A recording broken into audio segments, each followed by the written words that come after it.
Hello, welcome and welcome back to my channel. तर आजच्या सकाळीच्या नाश्त्यामध्ये होतं मस्त असं फ्राईड राईस आणि त्याचबरोबर एक काम करायला घेतलं. एक नाही तर गृहिणीला भरपूर सारे कामं असतात आणि ते तिला करावेच लागतात. पण हे एक्स्ट्राची कामं ना तर ते कधी कधी माणूस विसरून जातो. तर म्हटलं चला आज मस्त सारसा उघडला होता ना तर खूप सारी धूळ सटलेली दिसली. तर म्हटलं चला आता याला पुसूनच करून घेऊयात. आणि कधी कधी ना काय होतं की आपण खूप स्वार्थी होतो आणि सगळ्या गोष्टी ना कॉम्प्लिकेटेड आपण स्वतःच करून टाकत असतो. जर सगळ्या गोष्टी वेल ऑर्गनाइज असतील ना तर सगळं काही सॉल्ट आउट होतं बरं का.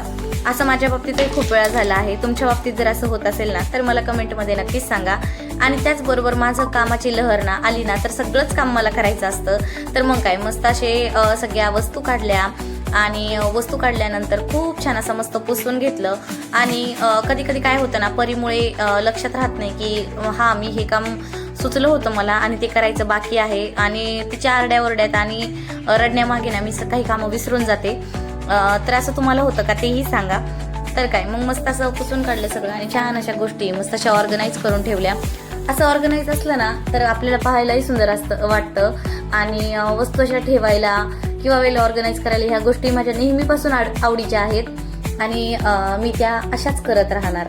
आणि घराला खूप सुंदर सुंदर बनवायलाही मला खूप आवडतं. तर असो हा माझा छंद आहे आणि आपला छंद आपणच जोपासायला हवा आणि त्यातलीही मीच आहे बरं का. मग काय आणि त्यानंतर आज जेवणही बनवायचं होतं. बाकी सगळी तयारीही बाकी आहे. तर असो तुम्ही पाहिलीच असेल व्हिडिओमध्ये की घरामध्ये एक मशीन आहे आणि हो मला ब्लाऊज शिवता येतो. आणि चला तर मग हा कपडा मी घेतलेला आहे. पाहू किती दिवसात मी कंप्लीट करते. तुमच्याबरोबर लुक नक्की शेअर करेल. त्याचबरोबर बाय बाय, भेटूयात नेक्स्ट व्लॉगमध्ये. तोपर्यंत भेटू.